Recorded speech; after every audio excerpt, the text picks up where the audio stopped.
Muy buenos días a todos ustedes, todas las personas presentes, y primero quiero hacer un agradecimiento al Ministerio de Educación a través de María Fernanda, Pablo, Isabel, que he podido encontrar el día que llegué en Ecuador, y también a Manel de la BBOB.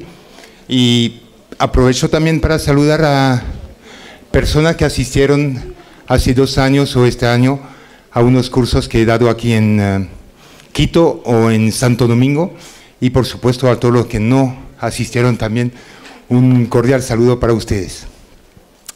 Bueno, para mí es un honor de estar también invitado para compartir mi experiencia en práctica restaurativa, ¿no? Y hablar del enfoque. Antes, y además de darme tanto tiempo, la verdad que me siento más relajado porque a veces me dan 20 minutos y hablar de práctica restaurativa, de experiencia en 20 minutos es algo bastante difícil. Lo que sí quisiera decirles un poco brevemente cuál es mi viaje restaurativo, porque creo que vale la pena que los que escuchan un conferencista saben, pero quién es él, de dónde viene, qué hizo, ¿no?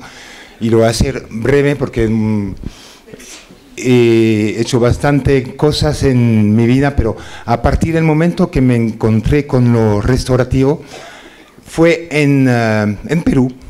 Soy belga de nacionalidad, pero un belga muy latinizado, tengo 30 años viviendo, trabajando en Latinoamérica. Pero en Perú en el 98 era director de la organización Médicos Sin Fronteras, porque tengo una formación básica también en enfermería, y trabajaba como el director de Médicos Sin Fronteras, y trabajamos en un penal de adulto en Lima que se llama Lurigancho, y hacíamos un estudio sobre VIH-Sida y tuberculosis resistente. No tiene nada que ver con lo que vamos a hablar hoy, pero solamente para decirle que lo que me llamó la atención es ese penal, que es un penal que puede albergar más o menos unos 1.700, 1.800 internos, pero en aquel momento, 98, había ya casi 7.000 presos adentro, ¿no? Y llegó hasta unos 10.000, no sé si se imaginan el hacinamiento. Nuestras cárceles en Latinoamérica son realmente muy duras, y si bien hablamos de rehabilitación, muchas veces terminan siendo escuela o universidades de la delincuencia, lamentablemente, que es muy difícil para uno de tratar de salir adelante, ¿no? Y fue el primer contacto con, yo diría, lo restaurativo, porque me preguntaba cuando iba adentro y hablaba con las personas, los internos, si tenían realmente tiempo de reflexionar sobre sus conductas, sobre su comportamiento, ¿no? Si reflexionaba sobre cómo había dañado a las personas, a su propia familia, a sus propios amigos, a las personas que había afectado directamente.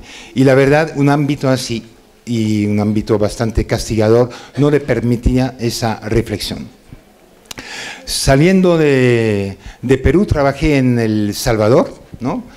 Y en El Salvador pude tener también Centroamérica, uno de los países más violentos de Latinoamérica. Usted ha escuchado seguramente las famosas maras, la 18, la Salvatrucha, etc. Pude estar un momento trabajando o en colaboración con un gran amigo que fue finalmente asesinado, Cristian Poveda, que trató de hacer algo con la Mara 18, sacó una película que se llama La Vida Loca, la puede obtener en YouTube, La Vida Loca, Cristian Poveda, y bueno, intentamos hacer algo con esos grupos, y la verdad que para mí fue una experiencia muy dura, muy difícil, porque los cambios eran muy pequeñitos, y lo pequeñito que teníamos podían caerse en un día. Es decir, los avances no le veíamos, ¿no? Y fue una experiencia de vida, porque todo lo que es a veces negativo también puede ser un aprendizaje, ¿no? Regresé a Perú Y ahí trabajé con una organización que está aquí presente, yo sé, en Ecuador, que se llama la Fundación Tierra de Hombres. Fui director de esa organización por 8 años y ahí implementamos un proyecto nuevo, piloto, con varios ministerios del Perú, de justicia juvenil restaurativa, es decir, el enfoque restaurativo. Mi visita en la cárcel de Luriancho en 98 me marcó y dijo, ahí podemos hacer algo. Empecé a leer muchísimas cosas, invitar gente que tenía experiencia en distintos países y fue mi primera experiencia, 2002, con el enfoque restaurativo en el ámbito penal, ¿no? Adolescente en conflicto con la ley. Y la verdad que fue un proyecto que, si bien venimos con el enfoque restaurativo, pero el proyecto mismo fue construido desde Perú. No fue un proyecto, como muchas veces tengo que hacer propia crítica de las ONG, que he trabajado tanto con ellos, aunque hacen un trabajo estupendo, pero muchas veces vinimos con nuestros propios recursos y un buen proyecto para ustedes y que tienen que hacer. Mientras la ONG está atrás, financias, etcétera, funciona, pero cuando se retira, muchas veces todos se van con ellos, ¿no? Hacer un proyecto que se construye in situ con las personas directamente es totalmente distinto. Y es lo que siento aquí en Ecuador, cuando trabajé hace 2 años con Manel y el equipo, siento realmente esa colaboración, este trabajo conjunto, como una simbiosis entre los dos, y me da mucho ánimo. En 2 años he visto realmente cambio con el enfoque restaurativo que me da muchísimo ánimo y que me permitiré de comentarle en otros países donde voy a ir. Lo que se hizo con ese proyecto piloto en Lima era documentarlos, porque no es suficiente decirle el enfoque restaurativo es magnífico, funciona, es mejor que el punitivo, etcétera, sino hay que probarlo, ¿no? Hay que probarlo con estadísticas, hay que probarlo con historias, hay que probarlo con documentos, etcétera, con contacto con medios de comunicación, videos, etcétera, todo lo que sea posible. Y es lo que hicimos, incluso lanzamos una revista que sigue todavía vigente, que se llama Justicia para Crecer, que también la pueden encontrar en Google, donde hablamos de lo que es el enfoque restaurativo. Y recuerdo muy bien que cuando hablábamos de los éxitos que teníamos con ese proyecto, mucha gente nos criticaba. Y crítica que admito, porque era una crítica diciendo, pero ¿por qué ustedes esperan que los adolescentes entran en conflicto, cometen delitos, infracciones y no hacen nada antes? Mi respuesta en aquel tiempo es decir, sí, es cierto que podíamos trabajar a nivel familiar, a nivel de las escuelas, en las comunidades, pero mi respuesta en aquel momento que no podíamos dedicarnos en todo y que nos enfocamos en eso porque pocos lo trabajaban con ellos. Y pasó el tiempo, en 2010 ese proyecto piloto se transformó en una política nacional. Existe ahora en Perú un programa nacional de justicia juvenil restaurativa, liderado principalmente por el Ministerio Público.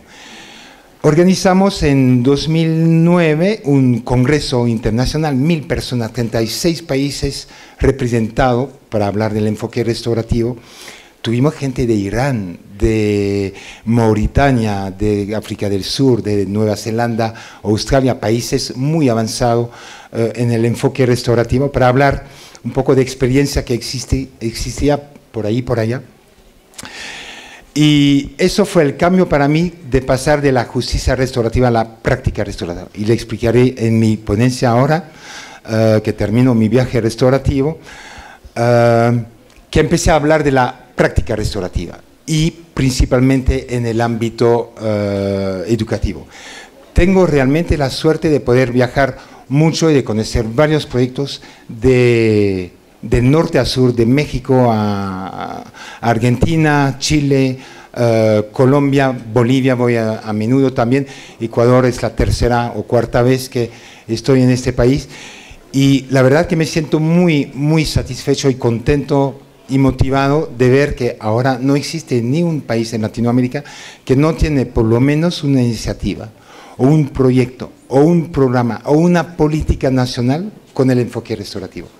Y la verdad que aprovecho estando en Ecuador diciendo, cuando leí los documentos que bastante recién del Ministerio de Educación, también con el apoyo de la BBVA, ese enfoque restaurativo es magnífico y le digo adelante y espero convencerlo más ahora con mi plan.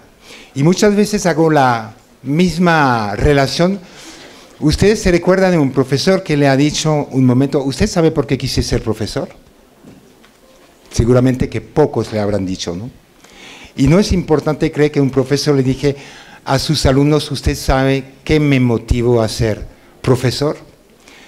Si pudiera hacerlo, es directamente establecer una relación con sus alumnos, que los alumnos sepan quién es él, ¿no? Entonces, yo le digo siempre a los profesores con quien enseño, empiece con eso, que sepan quién es usted, qué les motivó a ser profesores. Y eso es empezar a las buenas relaciones. Así que voy a empezar, espero que mi puntero llegue.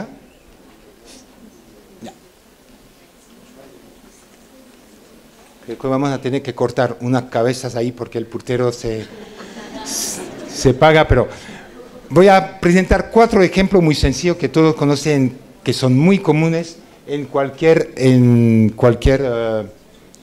a ver, porque ya. Hurto, robo son cosas que pasan en las escuelas, ¿no? Común, en cualquiera, no solamente aquí, sino en cualquiera que veamos, ¿no? Cualquier continente. Siguiente. Acoso, bullying, igualmente. Siguiente. Vandalismo, que pueden pasar también dentro de una escuela. Siguiente.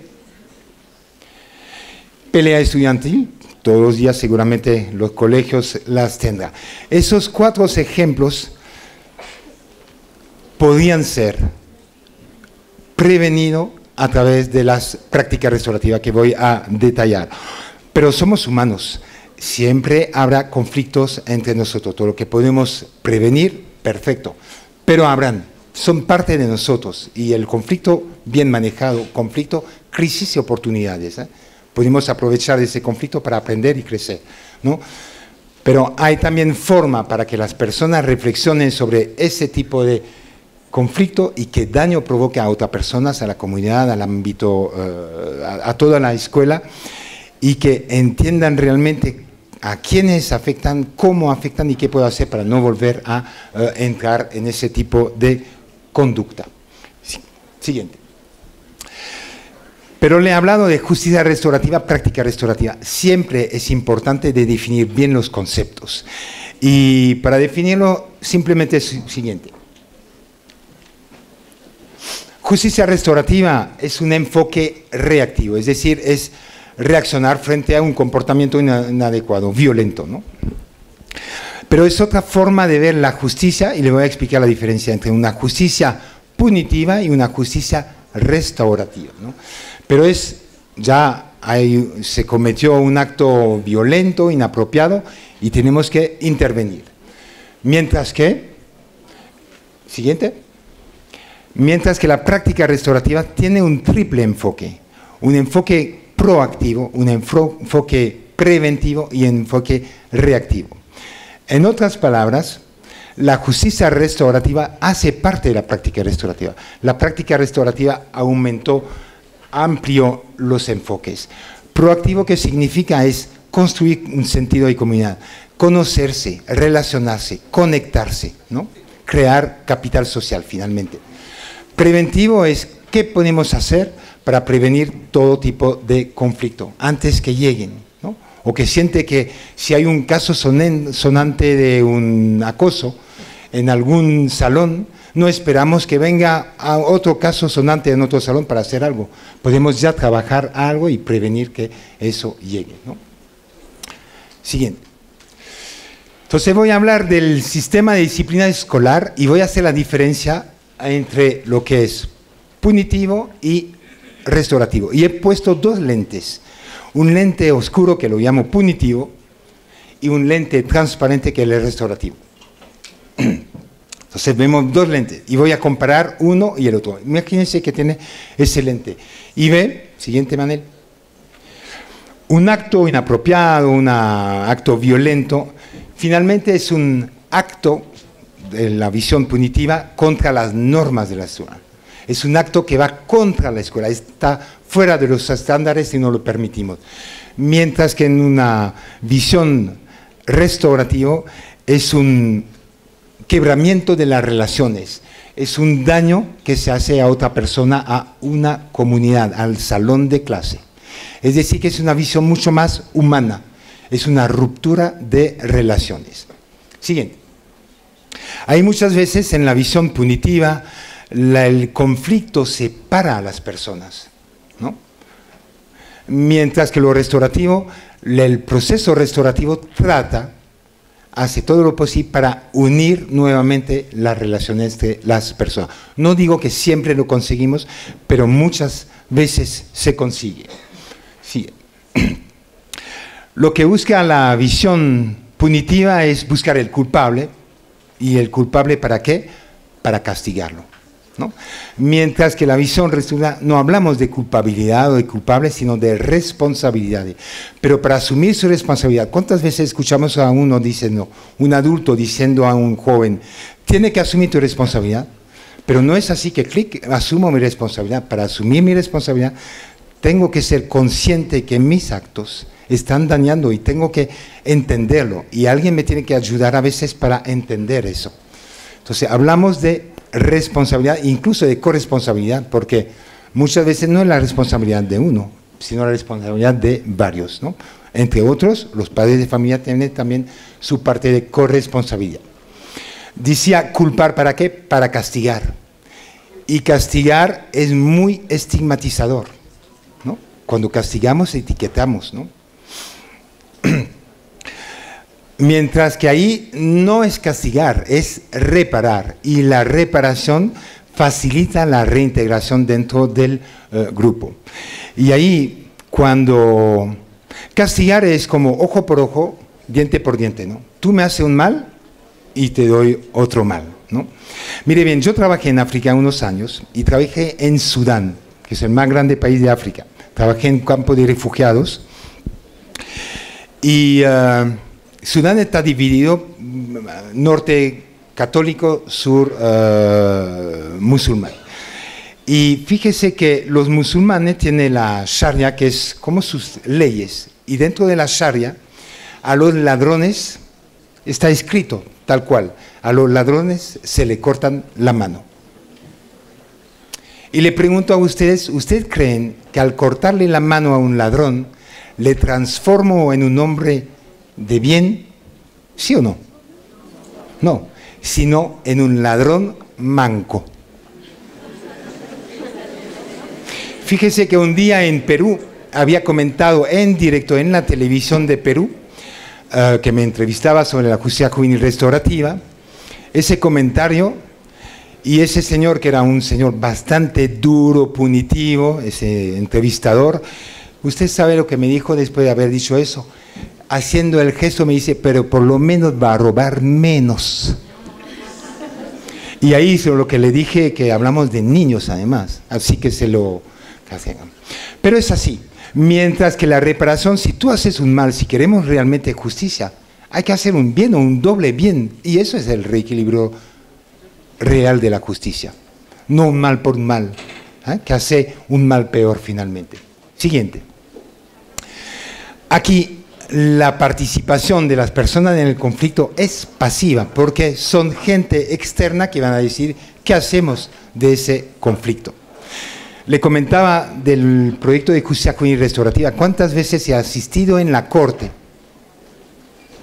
tribunal, con adolescente en conflicto con la ley, y había su abogado defensor, porque sí tiene derecho a una defensa, ¿no? Y el abogado defensor le decía antes, mejor que te calles, yo te defiendo, ¿no? Y entonces, entre el abogado, el defensor, el juez, el equipo interdisciplinario de psicólogos, etcétera, hablaron entre ellos muchas veces, o siempre casi, con su lenguaje técnico, que el adolescente no entendía, disculpe, pero ni Michi, nada. Y entonces, si bien tiene derecho a una defensa, pero también tiene derecho a ser educado y aprender. Y eso es impedirle que aprenda algo de su conducta, ¿no? Es decir, mientras que ahí, en lo restaurativo, cuando hay un conflicto, lo que buscamos es invitar voluntariamente a las personas en conflicto a sentarse, a escucharse, a contar cada uno su propia historia, a expresar sus sentimientos, ¿no? A ver, ¿a quién he dañado? ¿Cómo he dañado? ¿Qué puedo hacer para que las cosas queden bien? Es totalmente, ahí una participación, y no es fácil de participar en ese tipo. Cuando se dice la justicia restaurativa es permisiva, es blanda, falso, falso. Hay que asistir y ver que no es fácil para ellos de estar ahí presente, pero por lo menos escuchamos su voz, su historia, ¿no? De todos y las víctimas, que tienen una parte importante. Siguiente. Lo que nos interesa en lo punitivo, por lo que hiciste, te castigo.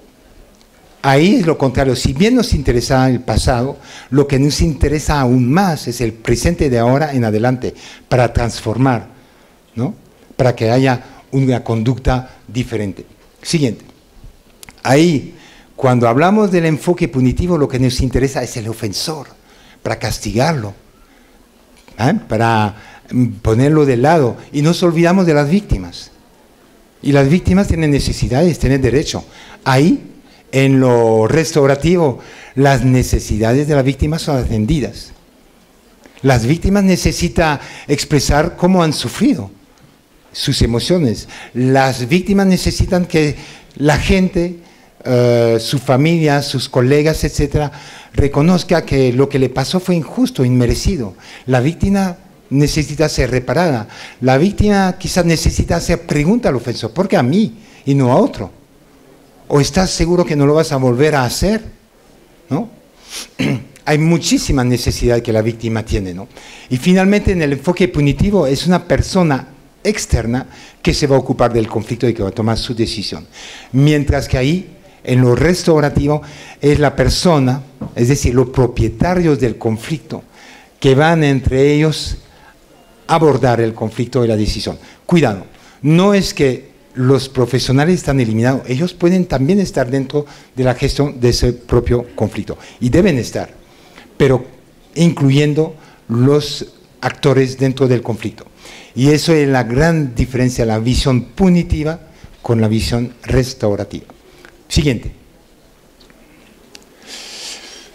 La práctica restaurativa, desde unos años, hace poco, es una ciencia social emergente que estudia cómo generar capital social y lograr una disciplina social a través de un aprendizaje y toma de decisión participativo. Es verdad que son pocos años que hay universidades que realmente enseñan práctica restaurativa, y la mayoría, todo es en tema en inglés, pocos aún. Justicia restaurativa sí lo van a encontrar en distintos idiomas, pero práctica restaurativa hasta el momento es principalmente dirigido en inglés. Tratamos nosotros de insistir para que haya ese cambio y que se pueda tener también en español, portugués y otros idiomas. Siguiente. Práctica restaurativa, siguiente, Manel. ¿Qué puede producir? Hay estudios que demuestran en los países donde la implementan principalmente, es eso, reducir las conductas violentas, el acoso escolar. Las escuelas donde implementaron eso, se hizo un diagnóstico de base antes de implementarla, e incluso al cabo de un año se puede medir los cambios, ¿no? Mejora de conducta, no solamente de los alumnos, de los propios docentes, ¿no?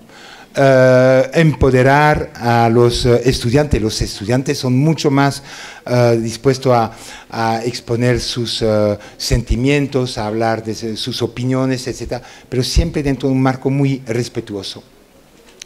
Hay conflictos, son parte de nuestra vida estudiantil, y entonces si hay conflicto habrá que reparar los daños, restaurar las relaciones. Y algo increíble, en Estados Unidos, en algunas escuelas, si bien en Estados Unidos, si hablamos de escuela violenta, etc., hay otros ejemplos totalmente distintos donde escuela muy restaurativa hicieron investigación que, miren, solamente lo restaurativo permite a las personas de ser más responsables, ¿no? Individualmente como de forma grupal y hay una repercusión sobre el mejoramiento del rendimiento académico, es decir, mejoran sus notas, hacen sus deberes, hay mejor colaboración entre ellos, ¿no? Es decir, que son ventajas bastante importantes. Siguiente. ¿En qué ámbito podemos hablar de práctica restaurativa? Si bien comenzó todo en el sistema judicial con la justicia restaurativa, ser reactivo, pero hoy en día, siguiente, escuelas y cualquier servicios sociales podemos practicar la práctica restaurativa. Comunitario, varios grupos, iglesias, etcétera, se puede implementar práctica restaurativa. Laboral, hay conflicto, hay tensiones entre nosotros, ¿no? Entonces podemos también resolver, en vez de expulsar o de estigmatizar a uno, trabajar, hablarlo en círculo, en una reunión restaurativa que le explicaré más adelante, ¿no? A nivel familiar, se puede también trabajar práctica restaurativa, la cual la voy a desarrollar con ustedes, ¿no? Siguiente. Nuestra visión es muy importante, porque miramos lo que vemos o tenemos que mirar lo que queremos ver. Siguiente, le explico. Estamos en una escuela y vemos a un niño en plena escuela que está gritando, enojado sobre otro hijo. Siguiente manera. Entonces, cuando hablo de una visión, puedo tener una visión, por eso he puesto a esa persona con esas larga vista, muchas gracias por ayudarme, y una larga vista que tiene una visión sobre o la conducta o las relaciones. Imagínense, vamos, Manel, uno por uno. Ahí, con esa visión sobre la conducta, diría, pero ¿qué está haciendo ese niño? Porque está gritando así sobre otro. Las relacionales, diría, ¿qué está pasando con ese niño? Son dos preguntas totalmente distintas. Uno, lo que me interesa es la conducta, y el otro, ¿qué está pasando con él? Siguiente. Ahí sí, convencido que tomas una decisión racional, mientras que al otro lado, ¿cuál fue los detonantes emocionales? ¿Quién sabe? Ese niño quizás tiene un problema dentro de la familia, o maltratado por el padrastro, o no sé qué. Varias cosas que es así. Hay algo atrás que hace que reaccione de esa forma. Es otra forma de pensar el conflicto. Siguiente. Ahí directamente pensamos que cualquiera, no importa su edad, tiene la capacidad de tomar la decisión. Mientras que el otro, siguiente Manuel, que hay una falta de percepción o de autoconciencia, ¿no? Siguiente. Ahí lo vemos su conducta como fuera de la regla, no respeta los estándares. Eso hay que castigar, mientras que el otro es que cuando vemos eso es que esa manera de comportarse va a dañar las relaciones con otros. Es otra visión. Aquí lo que vimos es siempre el pasado, lo que hizo, mientras que el otro es una mirada proactiva de ahora en adelante. ¿Qué puedo hacer con ese muchachito? Finalmente, el castigo, ahí lo que piensan esas personas con esa visión conductual, que el castigo va a disuadir, va a parar. Puede ser que va a parar si lo gritamos y dice, para de hacer, porque podemos decir, para de gritar, y lo digo gritando. Es decir, doy el ejemplo como adulto, para de gritar gritando, ¿no? Quizás va a funcionar, pero a corto plazo, porque eso no hay ninguna reflexión atrás. Mientras que aquí, lo que realmente, y la experiencia me lo dice, que hace que hay cambio de conducta es cuando las personas se dan cuenta que sus comportamientos afectan las relaciones, distancian la realidad, enfrían la relación. Y sobre todo cuando son las personas con quien más relaciones o contacto tiene que se han quebrado, ¿no? Siguiente. Entonces, las relaciones sanas son la base para el aprendizaje de cualquier momento de la vida. Relaciones sanas, base del aprendizaje. Y cualquier cosa que pueda afectar nuestra relación como un comportamiento inapropiado va a perturbar el aprendizaje. Entonces, es importante desafiar el comportamiento inapropiado. Hay que realmente desafiarlo. Pero lo que sí nos falta es desafiarlo dentro de un un marco de respeto, pero no es suficiente de respeto y de apoyo. Los dos, porque si solamente es desafiar por desafiar, pero que no hay ese marco de respeto y de apoyo, no habrá cambio. Mire esa frase, qué interesante es. El aprendizaje se ve potenciado por el desafío y obstaculizado por la amenaza. Y es verdad. Siguiente. Cuando una persona comete un comportamiento inadecuado, ¿cuál es la primera respuesta? Imagínense que sea a veces nuestros propios hijos o alumnos porque no ha traído su libro, porque no ha estudiado, etc. ¿Cuál es la primera pregunta que nos sale de la boca? ¿Por qué? ¿Por qué lo hiciste? Es poner directamente el énfasis sobre el error. Ese pobre muchachito o muchachita ni puede contarle el lado de su historia, ¿no? Es enfatizar sobre el error. ¿Y qué respuesta podríamos tener al por qué? O yo voy a inventar algo, una mentira, o yo voy a decir yo no sé, ¿no? O bueno, quizás decir la verdad, pero no habrá ninguna reflexión. Siguiente. Siguiente, Manuel. Y otra. Sí, que el castigo y la culpa realmente afectan al aprendizaje.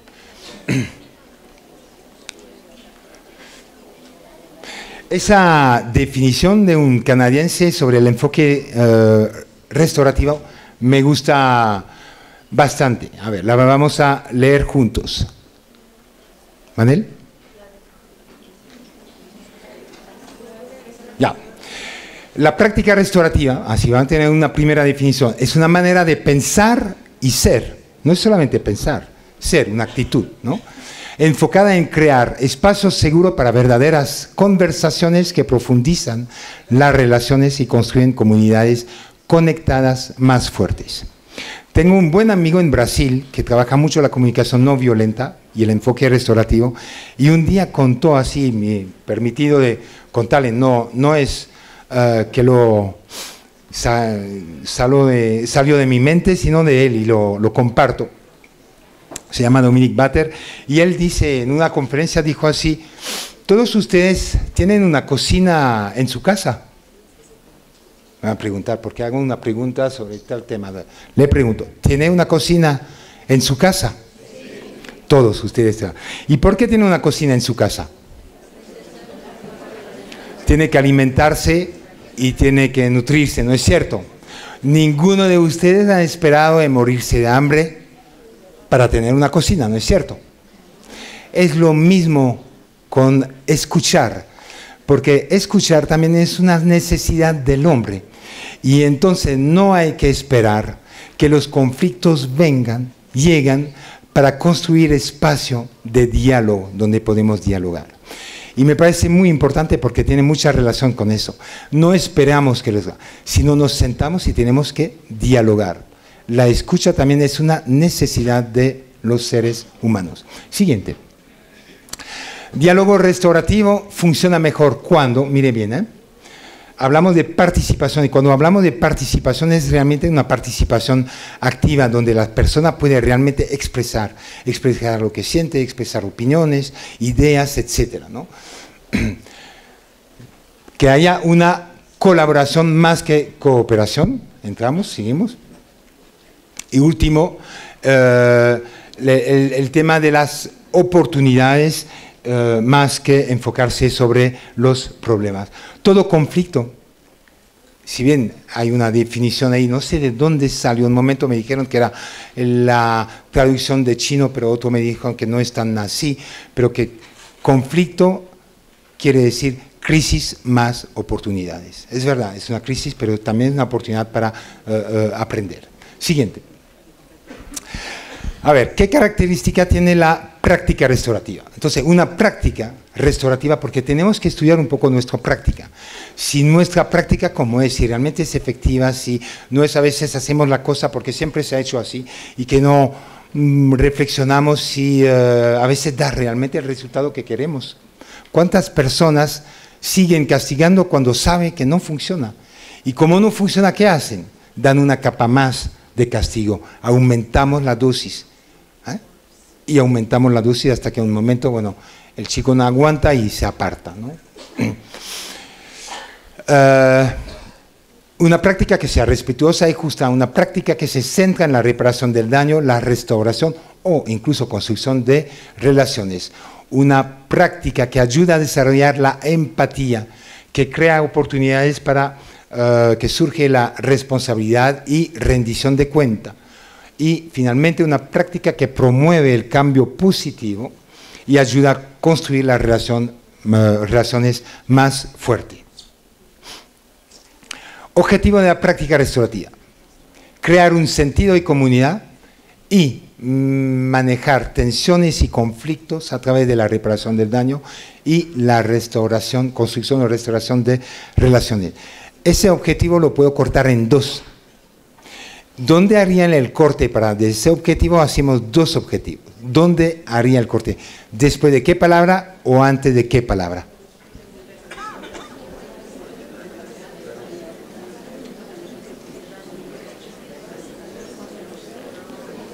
¿Cuál?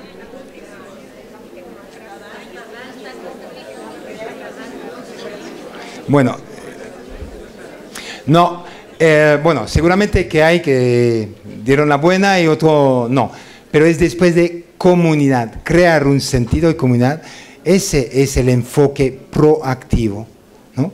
Crear relaciones, crear conexiones, conocernos mejores. Pero como comentaba, conflictos es parte de nuestra vida, entonces cuando ocurren hay que atenderlo de forma restaurativa. ¿Qué quiere decir? Responsabilidad, reparación y restauración de relaciones. Siguiente. Proceso justo. Siguiente. El proceso justo es algo que tiene tres principios, que es la participación, la explicación y la claridad de las expectativas. Proceso justo, saltó un poco, puede pasar Daniel, Manel. Proceso justo es como crear espacio donde las personas sienten que tiene voz, pero no solamente tener voz, sino que esa voz sea escuchada. Y es muchas veces lo que nos falta en nuestras escuelas, que los estudiantes pueden realmente tener un espacio donde pueden expresarse y que lo que dicen sea escuchado. No he dicho que todo lo que dicen se va a hacer, no es eso. Pero por lo menos que existe ese espacio. Y explicación es cuando la autoridad toma una decisión y que puede ser que esa decisión no me conviene como estudiante, pero que es una decisión que se toma porque así debe ser. Lo que nos falta como adulto es dar una explicación por qué tomamos tal o tal decisiones, ¿no? Y luego es importante y nos falta también de tener una claridad de las expectativas. De ahora en adelante, ¿qué va a pasar si tú no te comportas de tal o tal forma? Doy ejemplo a nivel familiar. ¿Cuántos papás o mamás le dice a su hijo o a su hija, pequeñito que está frente a la televisión, que son las 8 de la noche, y dice, a dormir, ya son las 8. Pero papá, todavía no está terminada la película, falta aquí, a dormir. Pero papá, no tengo sueño en la película, a dormir. ¿Pero por qué? Porque soy tu padre. Eso no es una explicación, ¿no? Eso no es una explicación. Entonces, le manda a dormir, pero probablemente por la tensión que hubo, la frustración de no ver toda la película, no va a dormir enseguida y se va a decir, qué mal mi papá, que nada, etcétera, ¿no? No hay ninguna reflexión. Cuidado, lo que voy a decir no quiero decir que va a funcionar siempre, pero es un proceso. Si de forma preventiva le digo a mi hijo o mi hija que puede mirar, pero que él sabe que a las 8 va a dormir y que le avisará con anticipación. Ahora bien, si la película termina a las 8:05, no hay que venir 8, ¡pic!, a dormir, porque ahí sí la exposición total, ¿no? Seguro, hay cierta flexibilidad, pero por lo menos si va hasta las 9, por supuesto que no. Y le avisa, ¿no? Y si dice, pero ¿por qué papá? Que falta poco, no tengo sueño. Hay que dar una explicación, pero que dice, mira, mañana tienes escuela y es importante que descanse. Quiero que te levantes de buen humor y no de mal dormida, etcétera. Quiero que te concentres en la escuela, etcétera. Es por ello, no es por impedirte, etcétera, pero por esa razón. Y puedo complementar que el viernes o el sábado son días distintos, porque ahí quizás no hay escuela el sábado ni el domingo, y entonces si por lo menos cumple con tus tareas, etcétera, ahí es diferente, puedes ir más tarde, ¿me entiende? No digo que va a entender directamente que va y que no se va a ir, pero es una forma distinta de explicar la cosa, es lo que necesitan, ¿no? Y se pueden poner las condiciones, pero es importante también que cumple con tus tareas, que estudias, etcétera, ¿no? Y no hay necesidad de gritar. Quizás habrá necesidad de repetirlo varias veces, pero eso es realmente lo que llamamos un proceso justo, ¿no? Puede pasar, Mane, pasa también ese, sí, pasa ese. Yo recuerdo, y le voy a, como me han dado tanto tiempo, aprovecho, de un profesor que había capacitado en Perú y me invita en un círculo que había hecho con sus alumnos, me dice, ya me gustaría que eso sería. Entonces, tener vergüenza es algo bastante positivo. Entonces, cuando ve a un alumno que tiene vergüenza, hay que saber manejarlo bien. Y me digo a mí, cuando veo vergüenza, es que por lo menos está ya consciente de algo y que es bueno. Y la vergüenza es como una llamada de ser, ayúdame a ser reintegrado dentro del grupo. Y si no lo manejamos bien, no aprovechamos esa oportunidad y lo excluimos. Y reímos de él, y es lo peor que podemos pasar. Siguiente. Nathanson, que trabajó con Tompkins, dice que la vergüenza es uno de los 9 afectos que tiene las siguientes funciones. Establece los parámetros sociales que rigen cómo interactuamos con los demás. Es eso, pues un freno, es el que, siguiente, que interrumpe nuestros sentimientos positivos y proporciona una percepción repentina de algo que realmente no queremos saber sobre nosotros mismos y no queremos que los otros lo vean, ¿no? ¿Qué implicaría una respuesta positiva a la respuesta y qué implicaría una respuesta negativa a la respuesta, a la vergüenza? Siguiente. Tompkins, Nathanson habló de vamos paso por paso, la brújula de la vergüenza es una reacción negativa a la vergüenza. Lo primero es aislamiento. Y es verdad que los alumnos tratan de, justamente que quieren ir al baño, o se pone rojo y se esconde, ¿no? Aislarse, correr.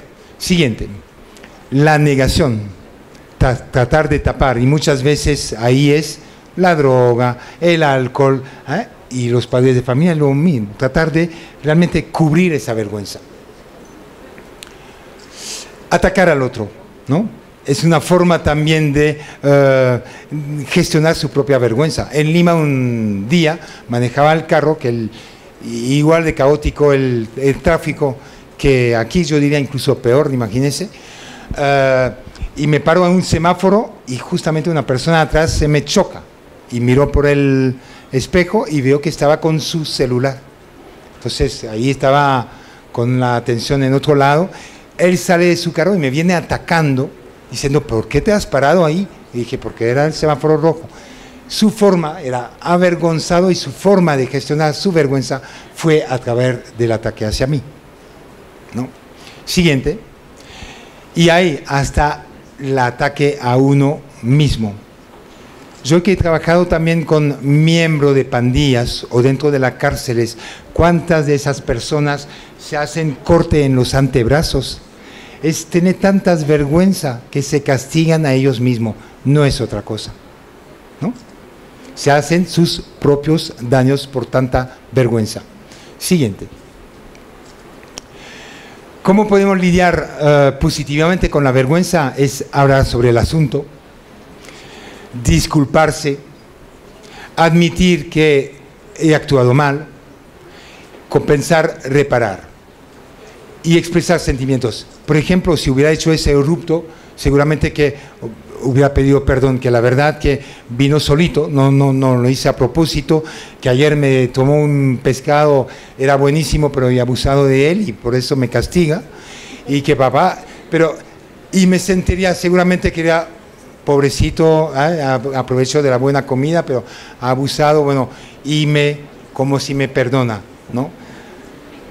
Pero no fuera lo mismo si seguiría como si no hubiera pasado nada, ¿no es cierto? ¿no? Pero a veces tengo que crear las condiciones para que la persona pueda hacer lo que acabo de hacer, ¿no? Y entonces es importante escuchar lo que tiene que decir, estar presente sin intentar resolver absolutamente la situación, reflexionar sobre lo que causó el sentimiento de vergüenza, validar los sentimientos. ¿Cuántas veces cuando una madre de familia viene a la escuela y dice, la verdad que ya no sé qué hacer con mi niño, es imposible, ya no me escucha, yo estoy harto, cansado y solo. Si el profe o no sé quién más de la escuela le dice, señora, discúlpame, pero llorar no le va a cambiar nada, ¿eh? Está perdiendo tiempo, se tiene que actuar ahí, ¿no? Yo nunca quiero ver más a ese profesor o no sé quién, pero sí, en ese momento le digo, lamento señora por lo que está pasando, debe ser una situación muy difícil, pero vamos a ver lo que podemos hacer juntos, porque no lo voy a hacer solo, ella es también responsable, pero necesita apoyo. Y eso, el hecho de validar sus sentimientos, se va por lo menos a abrir, ¿no? Pero dijeron, no sirve de llorar o de lamentarse, tiene que actuar, etcétera, la pierdo para siempre. ¿Eh? Si le digo, bueno, ven el lunes, vamos a hablar en mi oficina, y el lunes no aparece, y con justa razón. Siguiente. Hablar, tener el espacio para hablar de su propia experiencia. Gracias, Manuel. La vergüenza mal manejada puede ser estigmatizante, es decir, realmente como si la persona está mal y la queremos aparte y afuera, ¿no? Cuando escucho también que hablaba de separar el acto de la persona, ¿cuántas veces decimos es el alumno problemático? Eso es súper estigmatizante, ¿no? Que hay alumnos que pasan por problemas, es distinto, ¿eh? Es decir, ahí hago bien la diferencia, pero eso es súper estigmatizante, como es una persona mala y hay que apartarlos, ¿no? Siguiente. Y la vergüenza reintegrativa, es decir, el contrario, que ahí sí rechazo la conducta porque no cumple con las normas o los estándares, pero no rechazo a la persona. Recuérdense que hay que valorar las relaciones, ¿no? Y ahí hago todo lo posible para reintegrar. Y muchas veces hay que buscar a esas personas, no es que todo malo, hay cosas que valoramos, hay potencial, hay recursos, y tenemos que considerarlos ellos, ¿no? Se rechaza la acción, a conducta inaceptable, pero se valora la persona. Siguiente. Entonces, resumiendo un poco lo que sería una práctica restaurativa, es lo siguiente. Y pueden preguntarse, ¿es mi práctica, a ver, respetuosa? Diferenciar el comportamiento del acto, si es justa, es decir, que hay un compromiso con explicación, es decir, el proceso justo, reparadora en vez de castigadora, si su práctica contribuía a desarrollar empatía, a lograr una mayor responsabilidad y promover un cambio positivo de comportamiento. Cada uno debería realmente pensar, ¿mi práctica va en ese sentido o no completamente o parcialmente o de nada? A cada uno de estudiarlo. Siguiente.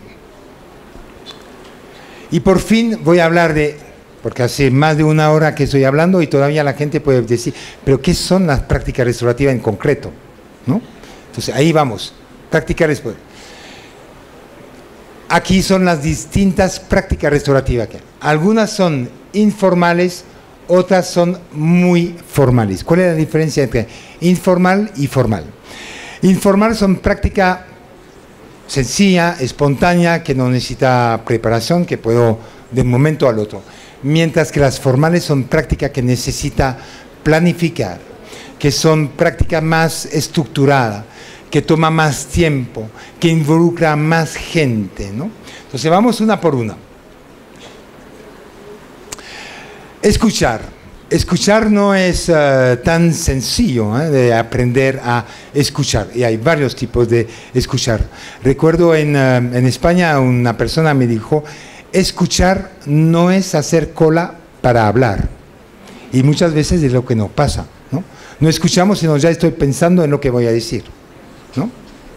Entonces, vamos, varias escuchas, ¿no? La escucha ignorada puede ser como, bueno, no miro, pero te puedo a veces mirar, pero estoy totalmente en otra cosa, ¿no? La fingida. La selectiva, solamente escucho lo que me conviene. La activa, que es muy importante, es realmente estar atento a todo. Y hay una aún más, o mejor todavía, que es la empática, realmente ponerse y entender, ¿no? Entonces tenemos que aprender, y hay muchas, yo no lo voy a hacer ahorita, pero hay muchas dinámicas para trabajar con los alumnos, para aprender sobre la escucha, y darse cuenta que no están escuchando activamente o empáticamente, ¿no? Siguiente. Declaración afectiva. Habrán escuchado mucho de la comunicación no violenta, pero brevemente, declaración afectiva es cuando el comportamiento de uno o el comportamiento de un grupo me afecta, en vez de puede crear relaciones. Ahí todo estamos de acuerdo. Siguiente. Entonces, los comportamientos, podemos esperar estilo relacional de una persona. ¿Qué podemos esperar de una persona que tiene estilo cuando hace las cosas contra las personas? O que hace las personas, que hace las cosas para la persona, o que no hace nada con la persona, o que hace con las personas. ¿Qué es mejor para tener buenas relaciones? Con los otros, hacer la cosa con. Siguiente. ¿Cuál sería nuestra experiencia? Si piensan ustedes en una experiencia, puede ser con los padres, con alguien que ha tenido o que tiene autoridad con ustedes, ¿no? Que los padres o sus jefes, que es firme, pero no es justo. O que es justo, pero que no es firme. Que no es ni uno ni el otro, ni justo ni firme. O que es una persona que es constantemente firme y justo. ¿Con cuál de ellos se sentiría mejor? El último. Y vamos, conoce la ventana de la disciplina social. Eso es un pequeño chip que todos tendríamos que tener en firme o control. El eje vertical, que puede ser, hablamos de control, de bajo a alto. Imagínense docente con sus estudiantes, ¿no? Y abajo vamos a hablar de, justo es lo que entendemos por apoyo, motivación, colaboración, que puede decir de bajo apoyo a alto apoyo. Y por control, firmeza, presión, saber poner reglas, límites, tener expectativas, desafiar, etcétera, ¿no? Entonces imagínense un docente que lo que le interesa es mucho control, pero sin capacidad de dar apoyo. Lo calificaríamos de una persona, probablemente un docente muy autoritario, punitivo, ¿no? Hasta estigmatizador, ¿no? El contrario de mucho apoyo, pero sin control, ahí permisivo, paternalista, protector, una persona muy flexible que manejamos fácilmente, buena gente, pero sin capaz de poner límites, tener expectativas, ¿no? Ahí es el negligente, el que no le importa ni uno ni el otro, el indiferente, el pasivo. Y llamamos un restaurativo cuando los dos son importantes. Es importante tener un alto control, pero siempre con un alto apoyo. Y lo que nos falta muchas veces dentro de la escuela, o nos encontramos con el buen profesor, el que amamos y todo eso, porque hacemos lo que queremos. Es el caos total, ¿no? Pero es buena gente, pero no aprendemos. Y ese quizás nos podemos conducir a corto plazo, como él dice, pero la pasamos mal, no nos sentimos bien, no nos da ganas de aprender, etcétera, ¿no? Esa es la verdad, no nos sentimos valorados, no nos importa, no nos considera, también es un caos total. Eso, si recordamos los profesores, porque seguramente que todos ustedes se recuerdan qué buena profesora, qué buen profesor, estoy seguro que ese profesor que recuerda cuando eran chiquitos se encuentra en ese cuadro. que sabía poner límites, sabía tener expectativa, pero también era cerca de ustedes, ¿no? Los dos son importantes. Cuidado, no es porque yo soy un promotor de la práctica restaurativa que me encuentro siempre ahí. A veces mi último hijo, Sebastián, me pone que pasó por ahí, que está mal, pero por lo menos como tengo el chip en la cabeza me dice tic, tic, tic, tic, y si el chip no me funciona, mi hijo de 14 años me dice, papá, yo pensaba que tú me habías explicado la práctica restaurativa, pero ¿dónde te encuentras ahí en el cuadro? Porque lo sabe, ¿no? Es decir, somos humanos, hay momentos por cansancio, por tal, que nos desviamos, pero lo bueno es ser consciente que no estoy en el buen cuadro y me puedo rectificar todavía. Siguiente. Aquí el primero es actuar contra sus alumnos, para sus alumnos, no hacer nada con mis alumnos o alumnas y hacer las cosas con ellos o con ellas, ¿no? Siguiente. Y le pregunto a ustedes, pero no necesito respuesta, si analizan su propia práctica, ¿no? Siguiente, Manel, ¿dónde se encontrarían en el cuadro? O pueden pensar en la casa con sus hijos, o pueden pensar en la escuela con los alumnos, ¿dónde pondrían el punto en su práctica diaria, ¿no? Lo dejo a su propia consideración. Braithwaite, ese criminólogo australiano, tiene una hipótesis bien interesante, que los seres humanos son más felices, más colaborativos, más productivos y tienen mayor probabilidad de cambiar sus conductas, cambio positivo, cuando quienes que están en posición de autoridad hacen las cosas con ellos y no en contra de ellos o para ellos, ¿no? Y es verdad, si siento que la persona realmente hace las cosas conmigo, me voy a sentir más contento, más dispuesto a colaborar, más dispuesto a dar lo mejor de mí, ¿no? Siguiente. El poder de las preguntas, eso me gusta sobre todo en el ámbito educativo. ¿Cuáles son los beneficios de hacer preguntas, ¿no? Si basamos nuestra práctica haciendo preguntas, ¿qué impacto creen que podría tener, ¿no? ¿Qué preguntas le pueden ayudar a que las personas se involucran y se comprometen? Siguiente. Conoce Sócrates, ¿no? Aquí que estamos en el ámbito educativo, que sabe quién es Sócrates, ¿no? Sócrates es una persona bien interesante, filósofo, educador y griego, ¿no? Y siguiente, Manel. Sin embargo, Sócrates nunca dio conferencia, nunca escribió libros, nunca dio clases, pero lo que hacía Sócrates era pregunta. Y cuando la persona respondía a su pregunta, hacía otra pregunta. ¿Y qué hacía Sócrates? Es empujar a las personas a responder a sus propias preguntas, haciendo pregunta, y a reflexionar realmente. Cuando un alumno me dice, ya no aguanto tal cosa o tal cosa, y dice, ¿me podría dar un ejemplo? Es decir, lo empujo a él a reflexionar y a ir más, cada vez más de cosas. En vez de darle una respuesta, aprendemos a hacer preguntas. Y ahí vengo con algunos.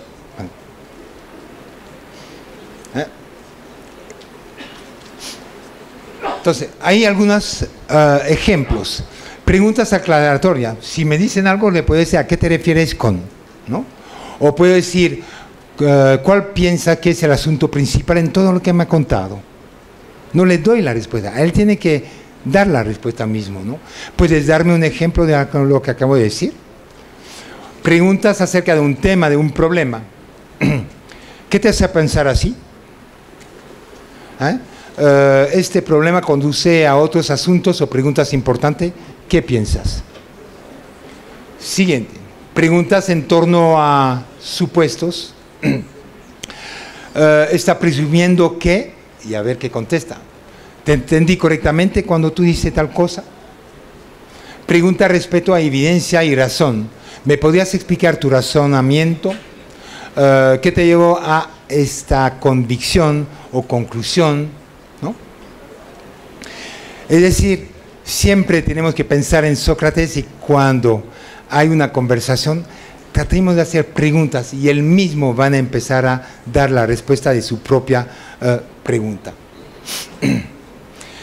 Diálogo restaurativo, eso es importante, porque muchas veces, y le he comentado antes, siempre vinimos cuando frente a un comportamiento inadecuado, ¿por qué lo hiciste? ¿Por qué no estudiaste? ¿Por qué no te levantas? ¿Por qué estás discutiendo? Etcétera, ¿no? Aprender un diálogo restaurativo, hacer preguntas, la pregunta que permite realmente reflexionar. Imagínense, preguntas a una persona que comete un comportamiento inadecuado, inapropiado, violento, y que le hago esas preguntas. Vamos. Manel. En vez de decirle por qué, le pregunto qué pasó, qué pensaba en ese momento, qué estás pensando en ese momento, quién fueron las personas afectadas, cómo fueron afectadas y cómo lo puedes arreglar para que las cosas queden bien. Esas preguntas no son preguntas ahí de poner el énfasis sobre el error, sino que le permite al muchacho o la muchacha de reflexionar, le permite también de contar el lado de su propia historia, de pensar a quién es afectado y cómo afectado. Si me dice afectado al estudiante que he empujado, y yo le podría decir, aparte de ella, ¿tú crees que hay otro que ha sido afectado? Bueno, probablemente